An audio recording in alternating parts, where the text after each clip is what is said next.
आज हम कंपनियों का आंतरिक पुनर्निर्माण के बारे में पढ़ेंगे। Internal reconstruction of companies. जिस प्रकार किसी मनुष्य के स्वास्थ्य में सुधार हेतु जब सामान्य चिकित्सा से सुधार होने की संभावना न हो तो शल्य क्रिया से चिकित्सा की जाती है। यानी किसी बीमार व्यक्ति को सामान्य इलाज से अगर उसका इलाज नहीं हो रहा है तो हम सर्जरी से उसका इलाज करवाते हैं।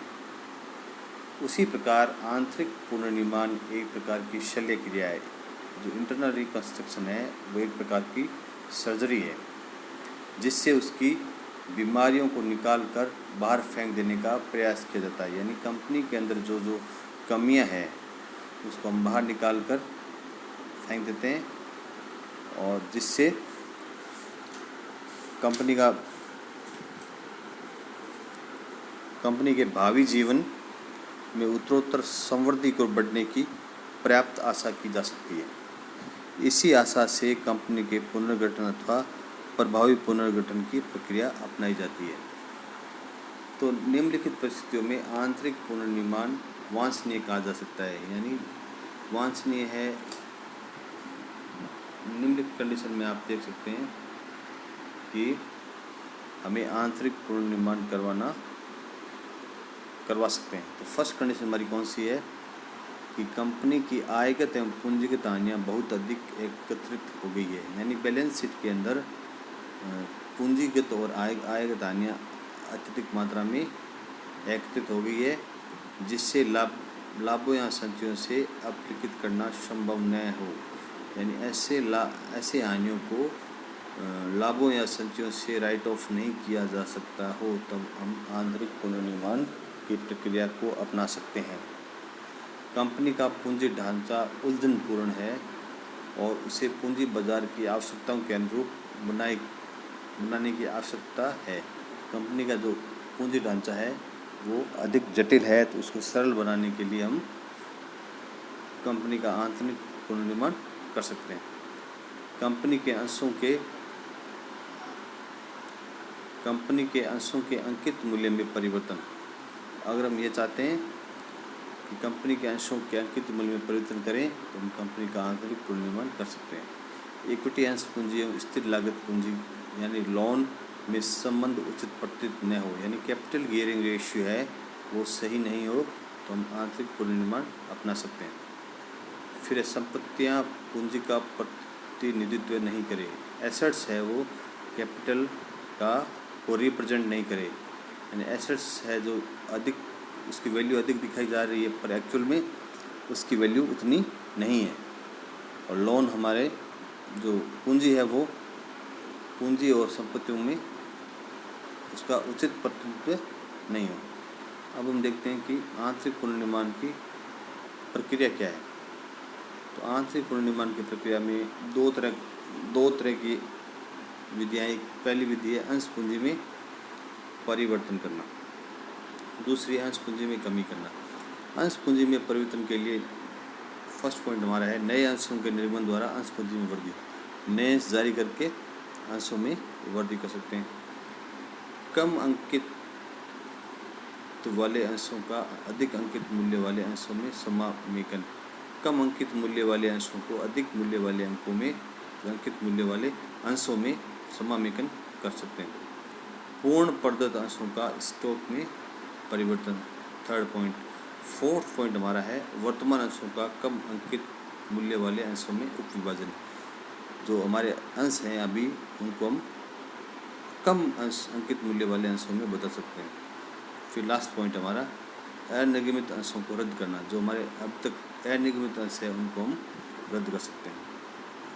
अंश पूंजी में कमी में हम फर्स्ट पॉइंट हमारा है अंशों पर अप्रत्याशित रकम में कमी करेंगे अथवा अयाचित रकम में कमी कर देंगे।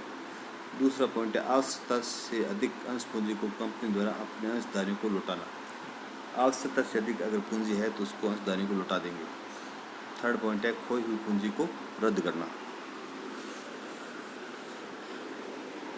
तो हम फर्स्ट पॉइंट लेते हैं हमारा अंश पूंजी में परिवर्तन। तो कंपनी अधिनियम की 2013 की धारा 61 के अंतर्गत एक सीमित दायित्व वाली कंपनी लिमिटेड लायबिलिटीज कंपनी को यह अधिकार है, यदि उसके अंतर्नियम अनुमति देते हैं तो वह अपने अंश पूंजी में परिवर्तन कर सकती है। अगर उसके अंतर्नियम उसको स्वीकृति प्रदान करते हैं तो वो अपने अंश पूंजी में परिवर्तन कर सकती है। और इस कार्य के लिए यदि आवश्यकता हो तो पार्षद सीमा नियमों में परिवर्तन किया जा सकता है। अंश पूंजी में परिवर्तन की सूचना रजिस्ट्रार को फॉर्म SS7 में देनी होगी। ये तो इसका प्रोसेस हो गया, यानी अंश पूंजी में परिवर्तन करने पर हमें निम्नलिखित प्रक्रिया को अपनाना पड़ेगा। अंश पूंजी में परिवर्तन का प्रस्ताव कंपनी की साधारण सभा में पारित किया जा सकता है।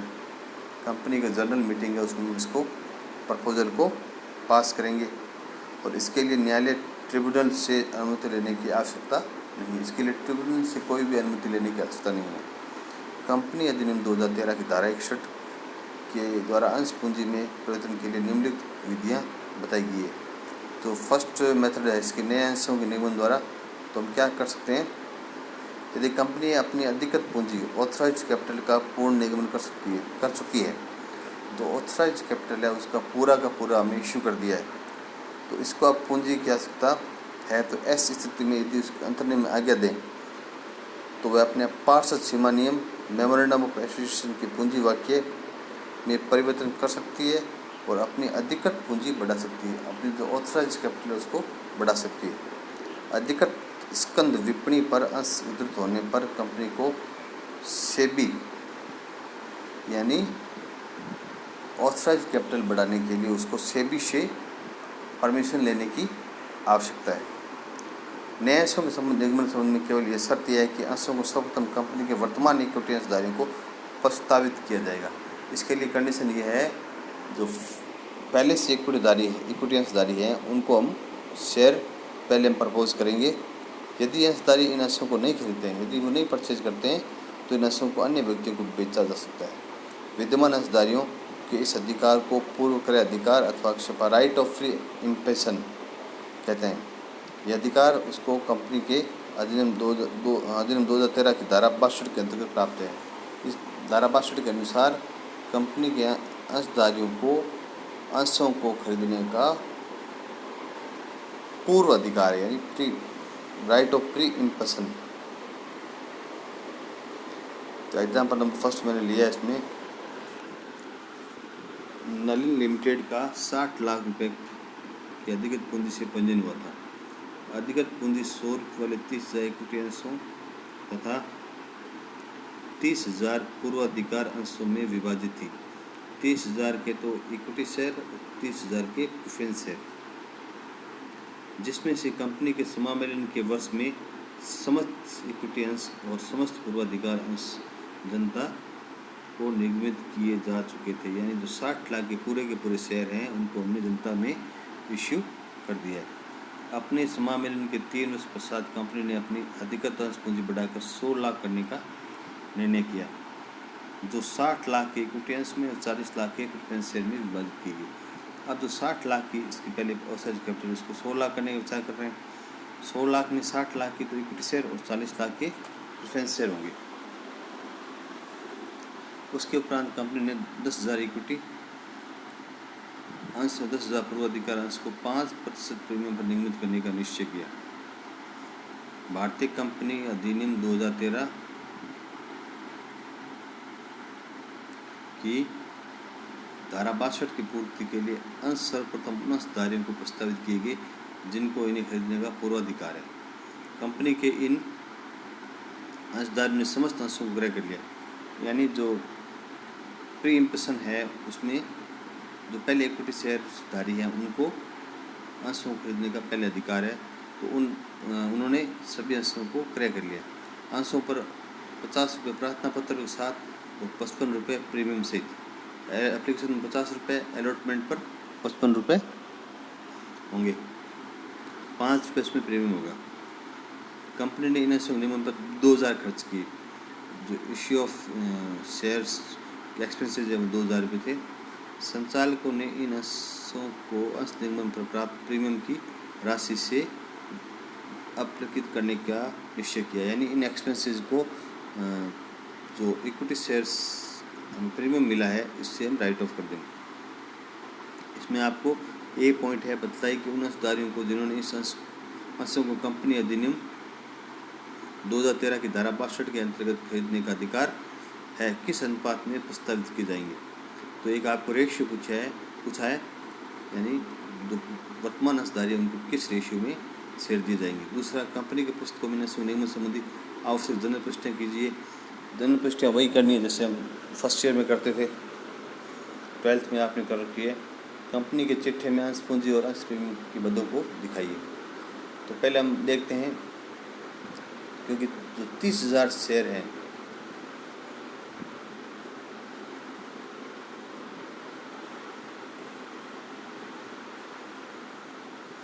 इक्विटी शेयर है, उनको 10,000 प्रेफरेंस शेयर देने हैं। तो यानी 3:1:3:1 हो जाएगा। यानी 3 को हम दे देंगे, एक जिसके पास 3 इक्विटी शेयर उसको 1 प्रेफरेंस शेयर और 1 इक्विटी शेयर मिल जाएगा। ये तो हमारा फर्स्ट पॉइंट क्लियर हो गया। सेकंड आप एंट्री देखिए, जनरल ऑफ नलिन लिमिटेड। तो फर्स्ट हमारी एंट्री होगी डेट ऑफ रिसीट की, bank account DR, to preference share application, to preference share, to equity share application, दोनों शेयर्स आ गए, इक्विटी शेयर एप्लीकेशन आ गई और प्रेफरेंस शेयर एप्लीकेशन आ गई।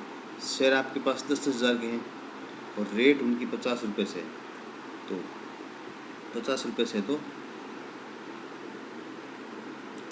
5 लाख रुपये तो हो गए प्रेफरेंस शेयर के, 5 लाख इक्विटी शेयर के, 10 लाख रुपये आपकी बैंक अकाउंट DR हो जाएगी। फिर हम करेंगे अलॉटमेंट की एंट्री, इस प्रेफरेंस शेयर एप्लीकेशन को कैपिटल में ट्रांसफ़र करेंगे। Preference share application to preference share capital, equity share application to equity share capital account transfer कर दिया। फिर आएगी अलॉटमेंट की बारी। अलॉटमेंट में 55 रुपये है, जिसमें से 5 रुपये प्रीमियम गए हैं। तो प्रेफरेंस शेयर अलॉटमेंट और preference share capital to security premium, तो 5,50,000 हो गए, 50,000 प्रीमियम के, 5 लाख कैपिटल के। इसी प्रकार इक्विटी शेयर अलॉटमेंट में ये होगा, equity share allotment DR to equity share capital और प्रीमियम, तो ये 5,50,000 होंगे, तो 5 लाख कैपिटल के, 50,000 प्रीमियम के। फिर होगी bank account DR to preference share allotment to equity share allotment, जो अलॉटमेंट की एंट्री हो जाएगी। और शेयर इश्यू एक्सपेंसेस अपने 2,000 थे, तो बैंक इसको हम राइट ऑफ कर देंगे प्रीमियम अकाउंट से। तो security premium account DR to share issue expenses. तो एक सिंपल सा सवाल था जो आपके 12th और फर्स्ट ईयर में किया हुआ था। अब इसके आप देखिए बैलेंस शीट देखिए, बैलेंस शीट में of Nalin limited as on 31 March, इसमें इक्विटी एंड लायबिलिटीज देखिए। पहले शेयर होल्डर फंड, पहले शेयर 60 लाख के थे, अब 100 लाख यानी 1 करोड़ के हो गए। तो इसमें 60,000 इक्विटी शेयर ऑफ ₹100 ईच और 40,000 प्रेफरेंस शेयर ऑफ 100 ईच। तो 60 लाख के तो इक्विटी शेयर और 40 लाख के प्रेफरेंस शेयर, दोनों मिला के 1 करोड़ हमारी ऑथराइज कैपिटल होगी। इशूड कितनी हुई है, इशूड में 40,000 इक्विटी शेयर, 100 ईच 40 लाख रुपए और 40,000 प्रेफरेंस शेयर, वो भी 100 40 लाख रुपए। तो ऑथराइज कैपिटल बढ़ गई और इक्विटी शेयर कैपिटल और प्रेफरेंस शेयर जो था 10-10 लाख से बढ़ गई। पहले 30,000 थे, अब 40,000 हो गए। प्रीमियम था, प्रीमियम हमारा इस एंट्री में देखिए आप, प्रीमियम की एंट्री ये थी 50,000 1 लाख रुपये था प्रीमियम, 50,000 इसका और 50,000 इसका। प्रेफरेंस शेयर के 50,000 सिक्योरिटी प्रीमियम और इक्विटी शेयर के 50,000 सिक्योरिटी प्रीमियम, दोनों मिला के 1 लाख रुपये। 1 लाख में 2,000 हमने राइट ऑफ कर दिए शेयर इश्यू एक्सपेंसेस। तो अब हमारे पास में जो 98,000 हमारा issue of share sorry shifted premium बच जाएगा। धन्यवाद।